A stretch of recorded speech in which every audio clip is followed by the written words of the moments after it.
A'udzu billahi minasyaitonir rajim. Bismillah walhamdulillah. Wassalatu wassalamu ala asyrafil anbiya'i wal mursalin sayyidina wa habibina Muhammad wa ala alihi wa ashabihi ajmain, amma ba'd. Assalamualaikum warahmatullahi wabarakatuh. Rabbi sadri wa yassirli amri wahlul 'uqdatan min lisani yafqahu qawli. Alhamdulillah, mga kapatid, mga magulang, mga kababayan, sa Salampulis po kami sa Ispag. Mga Muslim kami, kung may mga problema kayo sa Muslim, halimbawa may reklamo kayo, dumulog po kayo sa opisina sa Campo Crame, SPC Salampulis Center sa Crame po. Ayan. Kapag may reklamo kayo sa mga Muslim o may reklamo kayo, pwede rin kayo dumulog sa NCMF, National Commission on Muslim Filipinos, at pwede rin kayo dumulog kay Senador Robin Padilla. Pwede kayo mag-email, pwede kayo sumulat, pwede kayo sumadya sa kanya.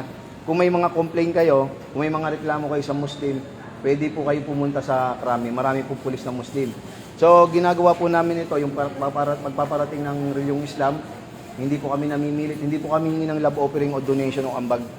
Bagkos, tinatanggal lang natin yung barrier, yung mga harang sa Muslim at Kristiyano.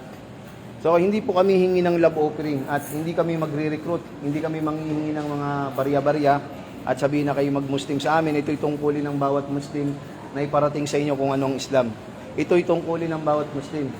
At nais po namin iparating sa inyo mga kababayan, ako po si Abdul Rashid Fabres, Salampulis, at napunta rin ng Middle East, at doon nagbalik Islam parang si Robin Padilla. So kung makikita nyo, ito po ay masjid namin, diyan po kami nagpe-pray, nagdarasal.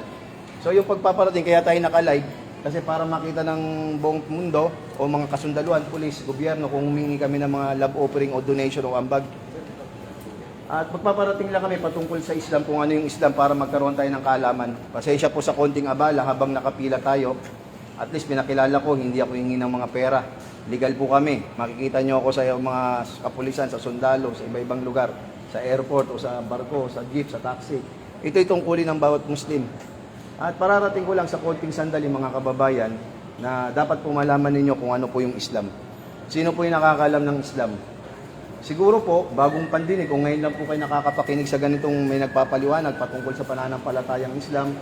Ang Islam po mga kababayan ay hindi po siya pagkain, hindi bagay, hindi lugar, hindi taga Mindanao.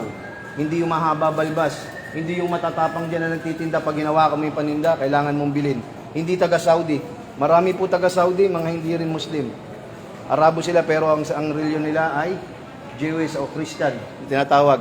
Kaya ang Islam mga kababayan, hindi po siya bagong reliyon, hindi po tinatag ng Pilipino, hindi pinarehistro sa SEC, hindi po basta-basta ng reliyon lang tumatag rin sa Pilipinas. Kung babalikan po natin ang history ng Pilipinas, siguro napakinggan nyo na to, nalaman nyo na rin yung history ng Pilipinas. 13 siglo pa lang po ay may Arabong misyonaryo na lumapag rito sa Mindanao, sa Pilipinas. Ngayon po si Sharif Maktoum Rahimahullah. Arabong misyonaryo po siya. Siguro po, nalaman nyo naman na sinakop tayo ng mga Amerikano, ng mga Hapon, di ba po? At ng mga Kastila.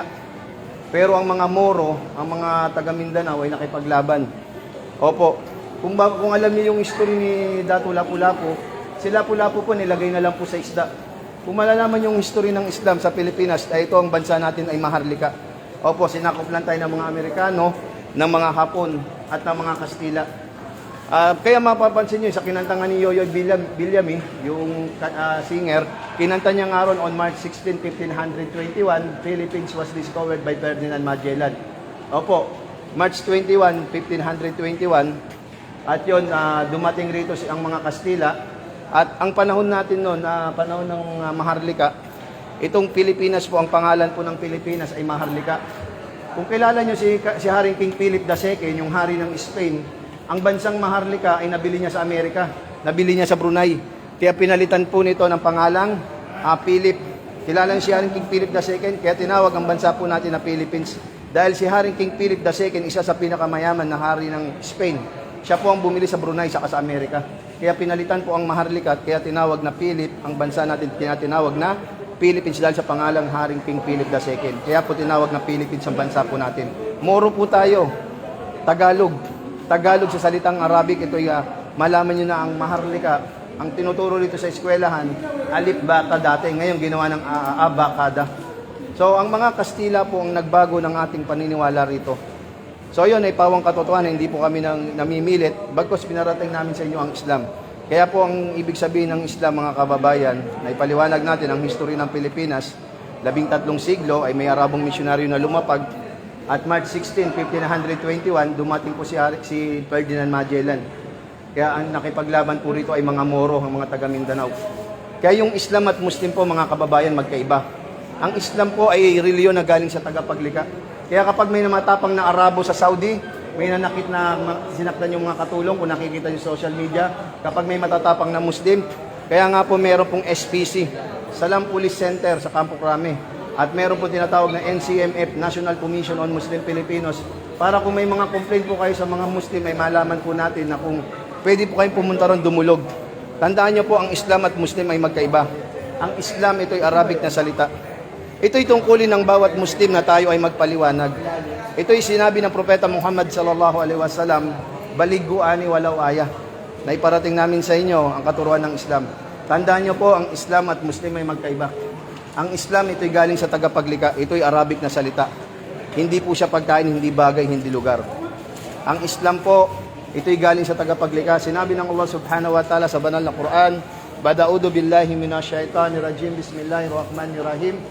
Al-yawma akmaltu lakum dinakum wa atmamtu alaykum ni'mati wa raditu lakum Islam madina. Sa araw na ito, ay aking pinumpleto at ganap ang din na ito. At pinili ko sa inyo ang Islam at pinumpleto ang aking biyaya. At ito'y pinili ko ang Islam bilang pamamaraan ng buhay. Yun po ang Islam. Ang Islam po, submission to the will of only one God. Pagsunod, pagsuko, pagtalima, pagpapasakop sa batas ng Diyos. Ayun po ang Islam. Kung may nakita kayong Muslim na matatapang, pugot ulo, terorista, nagbebenta kung ano-ano, tandaan nyo po, kapag kasalanan ng isang Muslim, kasalanan niya yon. Hindi po kasalanan ng Islam. Kahit sa ibang reliyon po ay may nagkakasala. Tandaan po natin, kung kasalanan ng isang Muslim, hindi kasalanan ng reliyong Islam. Kapag kasalanan ng Katoliko, ng Kristyanismo, kasalanan yon. Hindi kasalanan ng reliyon. Kapag may nagkasalang isang tao, hindi po natin pwedeng isama yung kasalanan ng tao. Bagkos ang reliyon ay magkaiba at ang tao ay magkaiba. Tignan nyo po. Kaya sa amin tinuturo rito na malaman nyo na magkaroon tayo ng mawala yung barrier, yung harang. Kasi siguro sa inyo, marami kayo na experience, meron kayo nakaaway ng Muslim, nakagalit, o meron mga OFW po rito, nagpunta ng Middle East, hindi pinasahod, hindi binigyan ng magandang pagtatrato. Subhanallah, tandaan nyo po, kahit ako, 10 years po ako sa Saudi, kahit ako, hindi rin ako pinapasahod ng amo ko, Arabo, Muslim yun. Kaya lang tinandaan ko, iba ang Muslim at Islam. Opo, magkaiba po. Dahil sa Islam, ang matunay na Muslim ay sumusunod, sumusuko, tumatalima, yung nagpapasakop sa batas ng Diyos, ng Panginoong si Allah subhanahu wa ta'ala. Saka sa Islam, mga kababayan, tinuturo po rito yung pagdarasal ng 5 beses, pagsasala. Ibig sabihin, ang bawat Muslim ay obligado tungkulin na kami ay magdasal, sumamba, pumuri, dumakila sa tunay nag-iisang Rab na si Allah subhanahu wa ta'ala. Sa Islam, meron po kami 5 beses na pagdarasal. Ito'y wajib, ito'y obligado. Ito'y ginawa rin ng lahat ng mga sugo at propeta. Si Jesus Christ ay Isa alayhisalam. Si Jesus Christ po ay nagdarasal siya ng 5 beses sa panahon niya. Kung paano magdasal ang mga sugo at propeta, ganun po mga Muslim.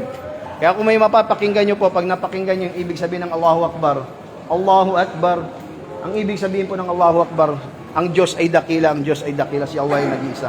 Ayun po ang ibig sabihin ng Allahu Akbar. Kaya po namin naman sinasabi sa inyo itong mga kababayan, dahil po kami pong mga Muslim ay gusto rin namin kayong makasama sa isang reliyon at yung pagsamba sa tunay na nag-iisang Diyos na si Allah subhanahu wa ta'ala. Sa Islam po, tinuturo rito yung pagsamba, pagpuri, pagdakila sa tunay na nag-iisang Rab na si Allah subhanahu wa ta'ala. Hindi siya pinanganak at hindi siya nagkaanak at sa kanya ay walang mahalin tulad. Sinabi ng Allah subhanahu wa ta'ala sa banal na Quran, tandaan nyo po, Bada'udu billahi minasyaitanir rajim, bismillahirrahmanirrahim. Qul huwallahu ahad. Ipahayag si Allah ay nag-iisa. Allahus samad. Allah ang walang hanggan, ang ganap sandingan ng lahat. Lam yalid walam yulad. Hindi siya ipinanganak at lalong hindi siya nagkaanak. Walam yakullahu kuwan ahad. At sa kanya ay walang mahalin tulad. Pasintabi sa mga kababayan natin, sa mga Katoliko, tandaan nyo po, ang pinakamalaking kasalanan po natin ay sumamba tayo sa mga bato, sa krus, sa kahoy at sa tao. Ang dapat po natin sambahin, mga kababayan, la ikrapi din, walang sapilitan sa reliyong Islam. Sa amin lang, iparating sa inyo ang pagsamba sa tunay na nag-iisang Rab na hindi siya ipinanganak at sa kanya ay walang mahalin tulad si Allah ang nag-iisa. Ito'y tungkulin ng bawat Muslim. Tandaan natin, na lahat tayo ay nagkakasala, nagkakamali. Kaya tayo nakalive para makita sa krami, sa Salampulis po kami, para makita kung kami ba yung nagre-recruit. Kahit ako, hindi ako kailangan sa Islam. Kung nanghingi ba ako ng barya o donation, sa ibang reliyon, makakakita po kayo dyan. May nagsasalita, umiikot, may inaabot na sobre love offering. Pag may hawak na gitara, Biblia, at magsasalita at hingihan kayo ng love offering para raw sa Diyos. Sa amin po, kaya kami naka-live rin para kung makita kung nanghingi kami ng love offering o nagre-recruit kami. Like Rapi din, hindi po kami nagre-recruit. Kahit ako po, hindi po ako kailangan sa Islam. Ngayon, sa inyo, sa amin mga kababayan, gusto lang namin na mawala yung agam-agam nyo sa mga Muslim. Mawala yung pagitan, yung barrier. Kasi kapag nakikita ng iba, sabi ang Muslim lang maraming asawa. Ang Muslim hindi kumakain ng karne ng baboy. Ang Muslim nagtutuwad-tuwad. Ang Muslim mainit ang suot. Ang Muslim mamamatay tao. Ang Muslim pugot ulo. Ang Muslim nagbebenta lang sa bangketa. Tandaan nyo po, marami pong Muslim sa Saudi Arabia, kahit mga Kristiyano nagtatrabaho ron. Kung masama ang mga Arabo, dapat hindi na nakakapag-OFW ng 30 years, 20 years sa Saudi. Di ba po? Kaya dito sa Islam, tinuturo rito yung paghahanda natin. Kung ano man yung kasalanan natin, dapat ay makilala at magbalik loob tayo kay Allah subhanahu wa ta'ala. Sinabi ni Propeta Muhammad sallallahu alaihi wasallam, "Kullu bani Adam kataun wa khairul katain at tawabun." Ang angkan daw ni Adam, si Adam alayhis salam, tayo yon. Ang angkan daw ni Adam alayhis salam ay likas na makasalanan at nagkakamali. Ang pinakamainam sa mga makasalanan ay yaong nagbabalik loob sa tunay na tagapaglikha na si Allah subhanahu wa ta'ala. Kaya hanggat may buhay, may panahon, may oras, tayo yung magbalik loob kay Allah subhanahu wa ta'ala at sumamba at magbalik loob at isuko natin ang ating mga kasalanan. Kasi tayo mga tao ay likas na makasalanan, sumamba tayo sa mga krus, sa mga Diyos-Diyosan, sa mga tao. Kasi sinamba natin yung anak ng Diyos. Subhanallah, hindi po pwede magkaanak ang Diyos. Sa Islam po, isa lang. Isa lang po, sinabi natin kanina, Qul huwallahu ahad, ipahayag si Allah ang nag-iisa. Allahus samad, Allah ang walang hanggan, ang ganap sandingan ng lahat. Lam yalid walam yulad, hindi siya ipinanganak at lalong hindi siya nagkaanak. Walam yakullahu kufuwan ahad, at sa kanya ay walang mahalin tulad. Ngayong October, November, December, ito yung pinakamalaking kasalanan ng tao, ng angkan ni Adam alayhis salam, na sumamba tayo kay Jesus Christ, na ginawa natin Diyos si Jesus Christ. Si Jesus Christ po, hindi po siya Panginoon at wala ring mababasa kahit sa mga babasahin, kahit sa Biblia, walang nabanggit na siya Diyos. Sa amin po, kami mga Muslim, hindi po kami magiging ganap na isang Muslim kung hindi namin sinunod si Jesus Christ. Si Jesus Christ po ay anak ni Biring Maria. Tandaan niyo po, kaya sa amin, ito'y paliwanag, ito'y wajib din na iparating sa inyo, baligo ani walau aya, iparating na kahit isang versikulo o aya mula sa Quran. At yon, kung meron akong nasabi o meron kayong mga reklamo, pwede kayong dumulog ha. Pwede po kayong sumulat o pumunta sa Krami, sa SPC, Salam Police Center. At pwede kayong pumunta sa NCMF, i-search lang sa internet. O tumawag o pumunta kayo sa mga masjid. Kung may mga complaint kayo sa Muslim, hindi kayo nagkaroon ng mga magagandang usapan o pag-aaway, pagtatalo. Tandaan nyo po, magkaiba ang Islam at Muslim. Kapag may matapang na Muslim, gumawa ng kasalanan, huwag nyong idamay yung relyong Islam. Ayun din po ang sinabi ni Senador Robin Padilla, kasalanan ng Muslim na isang tao, hindi kasalanan ng relyong Islam. Ganon din po sa ating Katoliko, sa reliyon natin. Kung mapapansin nyo kay Rapi Tulfo, meron dyan nagreklamo yung asawa ng doktora, kinabit niya si Father. Ngayon, dinadamay ng mga tao yung Katoliko.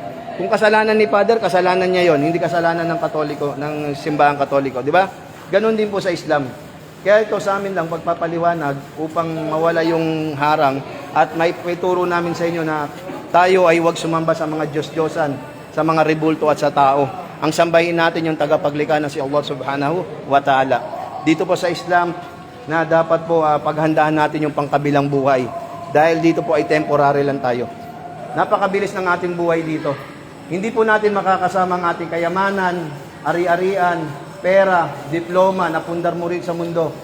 Kasi ang sabi ni Juan de la Cruz sa ating mga Pilipino, okay lang yan basta't wala akong inaaragabyadong tao, mabait ako, matulungin ako, okay na yon, sumasamba naman ako sa Diyos, nagdarasal naman ako paglinggo, wala akong ginagawang masama, okay na yon. Mali po yon. Ang karapatan ng Diyos sa atin, yung sambahin at purihin natin siya ng tama, hindi po yung maghahaka-haka tayo. Opo. Kung babalikan natin yung mga unang tao, tignan nyo lang po kung paano yung magsamba yung mga si Adan, si Abraham, si Moses, si Jesus Christ. Ang lahat ng mga sugo at propeta.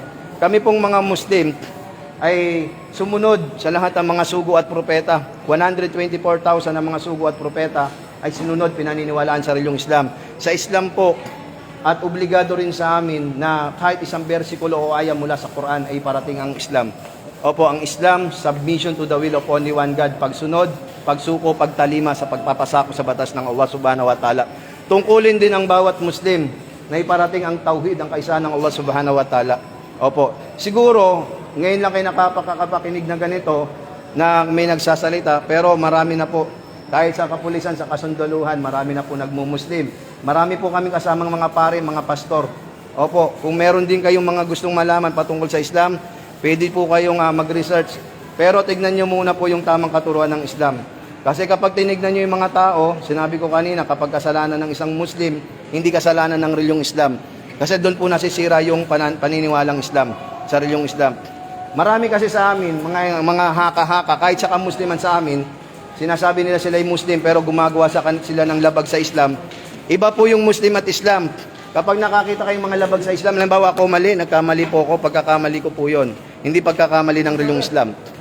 Kaya ang Islam at Muslim ay magkaiba. Ito'y palaala na tayo'y temporary lang dito at sinabi ng Allah subhanahu wa ta'ala sa banal na Quran, Bada'udu billahi minasyaitanirrajim, bismillahirrahmanirrahim, kullu nafsin da'ikatul maut, wa innama tuwafawna ujurakum yawmal qiyamah. Ang bawat kaluluwa, ang bawat may buhay ay makakalasap, makakaranas ng kamatayan, at ang muling pagkabuhay muli ay pagkakaloob sa kanya ang lubos na kabayaran. Opo, taib, tama. Nag-iisa lang po tayo sa ating libingan. Habang dumadami yung puti ng buhok, tumatanda, nagkakaedad tayo, ito'y palapit ng papalapit na tayo sa ating kubur, sa ating libingan. Hindi po natin madadala ang ari-arian, kotse, diploma, karir, mga naimbis mo sa lupa. Ang madadala po natin mga kababayan, nagmamalasakit lang ang Islam. Hindi po kami nagre-recruit o nanghihingi ng mga love offering o kayo mag-Muslim. Hindi, kahit ako, hindi ako kailangan ng Islam. Bagkos tayo po ang may kailangan sa Islam. Marami tayong mga kababayan, mga kaibigan, mga kakilala, nauna na po sa atin. Di ba? Hindi natin napaghandaan. Pero sa Islam, tinuturo po rito yung paghahanda sa ating libingan dahil temporary lang po tayo rito sa mundo. Sinabi ni Propeta Muhammad sallallahu alaihi wasallam, kun fid dunya kaana kagaribun abiru sabil. Gawin mo raw ang buhay mo rito sa daigdig na parang sandayuan, na parang isang manlalakbay. Dahil dito sa mundo ay ekstranghero at hindi tayo taga-mundo. Dahil napakabilis lang ng ating buhay. At with purpose ng Panginoon ng pagkalika po sa atin dito sa daigdig, ito'y nabanggit sa marangal na Quran. Bada'udu billahi minasyaitanirrajim, bismillahirrahmanirrahim, wa ma khalaqtul jinna wal insa illa liya'budun. At hindi raw nilika ang mga jin, ang mga engkanto. Biro mo, naniniwala pala kami sa mga jin at engkanto.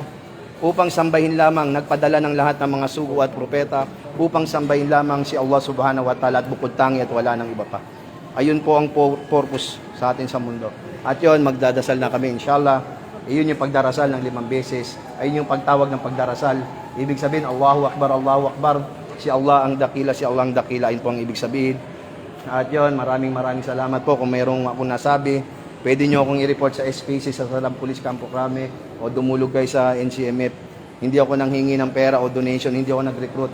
Bagkos naka-live tayo para may ebidensya, para kung may nag-complain, nagreklamo, hinila namin kayo, hindi po.